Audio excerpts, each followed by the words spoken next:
পৃথিবীর দীর্ঘতম সমুদ্র সৈকত বাংলাদেশের বুকেই লুকিয়ে আছে এক স্বপ্নের জগৎ, নাম তার কক্সবাজার।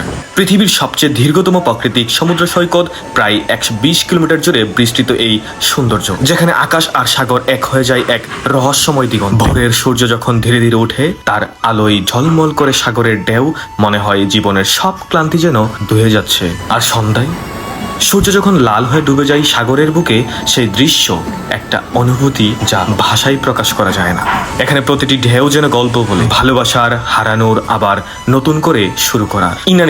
ইনানি বিচের পাথুরে সৌন্দর্য আর লাবণ্যময় বাতাস, সবকিছু মিলে এক যেন স্বপ্নের রাজ্য। তুমি যদি কখনো নিজের সাথে একটু সময় কাটাতে চাও অথবা হারিয়ে যেতে চাও প্রকৃতির মাঝে, তাহলে একবার হলেও চলে আসো এখানে। কারণ কক্সবাজার শুধু একটা জায়গা না, এটা একটা অনুভূতি, একটা ভালোবাসা, একটা গল্প। আর এই গল্পটা আমি তোমার জন্য তুলে ধরলাম। আমি মিস্টার রোহান।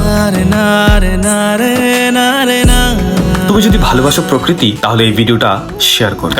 কারণ সৌন্দর্য একা উপভোগ করার জন্য না। আর হ্যাঁ, কমেন্ট করতে ভুলবে না তোমার পছন্দের জায়গা কোথায়। ভালো থাকবেন, সুস্থ থাকবেন, আমাকে ফলো করে পাশে থাকবেন।